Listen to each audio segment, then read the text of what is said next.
स्वागत है आप सभी का हमारे साथ इस खास वीडियो में, जिसमें हम बात करने जा रहे हैं वीकली राशिफल की। साप्ताहिक राशिफल कुंभ राशि और कुंभ लगन के लिए यहाँ हम बात करेंगे 10 नवंबर से लेके 16 नवंबर तक।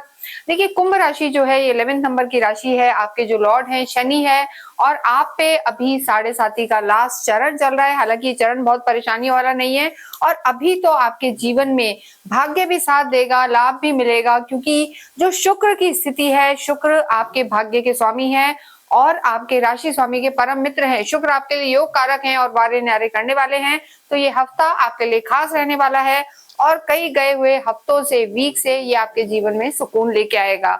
कैसे, हम ये देखते हैं। लेकिन इससे पहले ये भी जानना जरूरी है कि इस वीक में एक और ग्रह अपना राशि परिवर्तन कर रहे हैं। सूर्य जो है नीच के चल रहे थे। 16 तारीख को सूर्य तुला से निकलकर और प्रवेश करेंगे। सूर्य यहाँ आपके भाग्य में थे, यहाँ से निकलकर प्रवेश करेंगे आपके कर्म क्षेत्र में। और जब भी सूर्य 10वें घर में आते हैं तो बली हो जाते हैं। तो यहाँ पर कार्य क्षेत्र में भी आपका जो एक ऑरा है काफी अच्छा होने वाला है और आपको सपोर्ट मिलने वाला है। इसके साथ ही चंद्रमा की बात हम हमेशा करते हैं जब भी वीकली राशिफल की बात होती है। चंद्रमा इस पूरे ही वीक में मिथुन में रहेंगे, कर्क में रहेंगे, सिंह में रहेंगे और कन्या में रहेंगे। लेकिन आखिरी दिन यानी 16 तारीख को चंद्रमा की जो स्थिति है, चंद्रमा आपके अष्टम में रहेंगे। और जब भी चंद्रमा गोचर में चौथे, 8वें, 12वें घर में होते हैं तो शुभ परिणाम नहीं देते। तो ऐसी स्थिति में 8वें घर के चंद्रमा कहीं ना कहीं थोड़ा सा लो रख सकते हैं आपको, या कोई भ्रम की स्थिति रख सकते हैं, या स्वास्थ्य में दिक्कत दे सकते हैं। इसके साथ गुरु भी वक्रीय होंगे और गुरु का वक्रीय होना कहीं ना कहीं आपके लिए शुभ है, क्योंकि जब भी कोई ग्रह वक्रीय होता है वो भी एक सौम्य ग्रह, तो वो अपने पिछले घर का फल देता है। तो यहाँ पर आपके जीवन में त्रिकोण के शुभ परिणाम भी आपको मिलेंगे। यहाँ सबसे पहले बात करेंगे हम आपके स्वास्थ्य की। देखिए, जब भी स्वास्थ्य की बात करते हैं तो फर्स्ट हाउस आपके राशि स्वामी को देखा जाता है। पहले घर से आपकी मेंटल हेल्थ, फिजिकल हेल्थ देखी जाती है। यहाँ राहु का होना अभी भी एंग्जाइटी तो आपको देगा, ओवर थिंकिंग देगा। केतु की भी दृष्टि है तो थोड़ा सा भ्रम, जल्दी जल्दी घबरा जाना, ये स्थिति यहाँ पर रह सकती है। लेकिन देखिए, यहाँ पर पहले से बहुत सुधार हो जाएगा।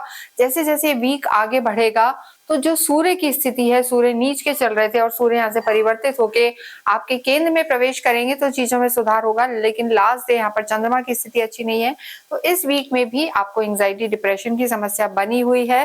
साथ में थोड़ा सा बेचैनी, घबराहट, ये समस्या भी रह सकती है। स्टमक से रिलेटेड चीजों में भी यहाँ पर थोड़ा सा तकलीफ रह सकती है। एसिडिटी वगैरह की प्रॉब्लम या इनडाइजेशन की प्रॉब्लम यहाँ पर दिखाई दे रही है। तो इन सब चीजों का ध्यान रखें। और जब भी 7.5 ये ढैया रहती है तो शनि आपकी कुंडली में कैसे हैं ये भी देखना जरूरी है। शनि अगर नीच के हैं, शत्रु घर में है, खराब है, तो थोड़ा सा मानसिक तनाव यहाँ पर बढ़ सकता है। तो आप हमें कमेंट करके अवश्य बताएं कि आपकी शनि किस भाव में बैठे हैं, या जहां बैठे हैं वहां क्या नंबर लिखा है, जिससे आपकी समस्याओं का समाधान हो पाए। इसके साथ ही जब हम देखते हैं आपकी लव लाइफ को, देखिए लव लाइफ की जब बात करते हैं तो काल पुरुष की कुंडली से पंचम भाव को देखा जाता है।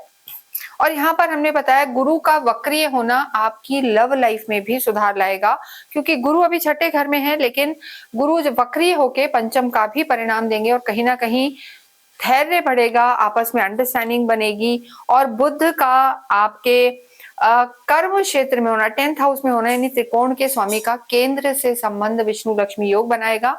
बुध भी थोड़ा सा तुला में, तुला का फल देंगे, वक्रीय अवस्था में है, तो यहाँ पर भाग्य आपकी लव लाइफ में सपोर्टिव रहेगा। लेकिन यहाँ पर राहु की दृष्टि है तो थोड़ा सा एक ट्रांसपेरेंट रिश्ते में रहें, शक की गुंजाइश ना रखें।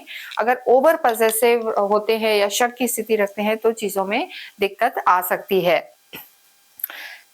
पूरे ही वीक हालांकि स्थितियां बेहतर हैं, लेकिन लास्ट डे आपको अपनी लव लाइफ को थोड़ा सा संभालना है, क्योंकि चंद्रमा अष्टम में रहेंगे। चंद्रमा मन के कारक हैं, रिश्तों के कारक हैं, और उनकी कमजोर स्थिति थोड़ा सा परेशानी ला सकती है। वैवाहिक जीवन की जब हम बात करते हैं तो हमने आपको बताया कि आपके सप्तम के स्वामी जो हैं सूर्य हैं, और सूर्य की स्थिति इस समय आपके नवम भाव में है।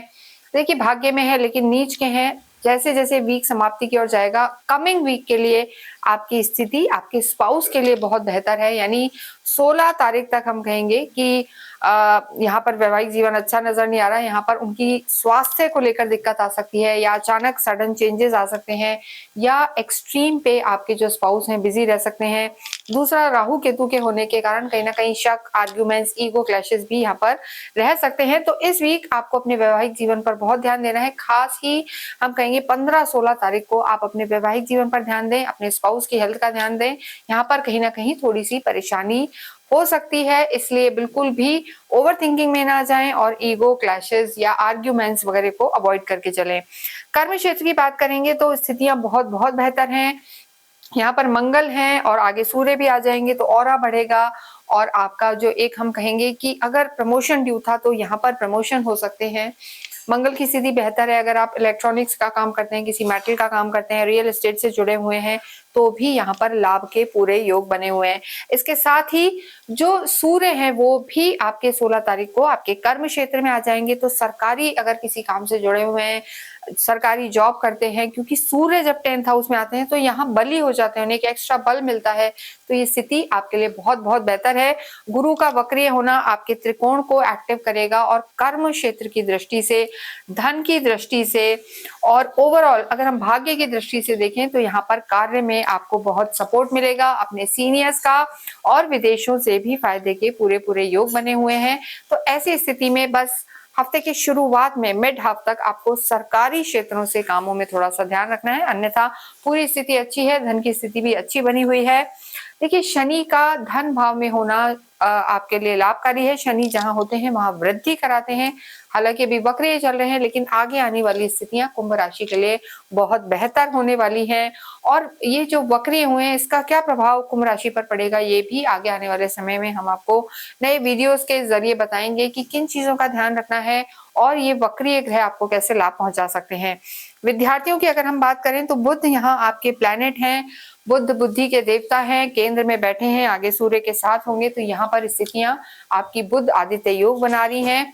देखिए, अभी किसी भी क्षेत्र से अगर आप जुड़े हुए हैं, आप MBA करना चाहते हैं, CA CS कर रहे हैं, और इस वीक के बाद जो सूर्य की स्थिति रहने वाली है, सरकारी अगर कोई एग्जाम दे रहे हैं तो वहां भी आपके रिजल्ट्स बहुत अच्छे रहने वाले हैं। तो कुंभ राशि के लिए ओवरऑल ये समय पूरा ही वीक अच्छा परिणाम देने वाला होगा, लेकिन यहाँ पर आपको ध्यान देना है सबसे ज्यादा अपने वैवाहिक जीवन पर।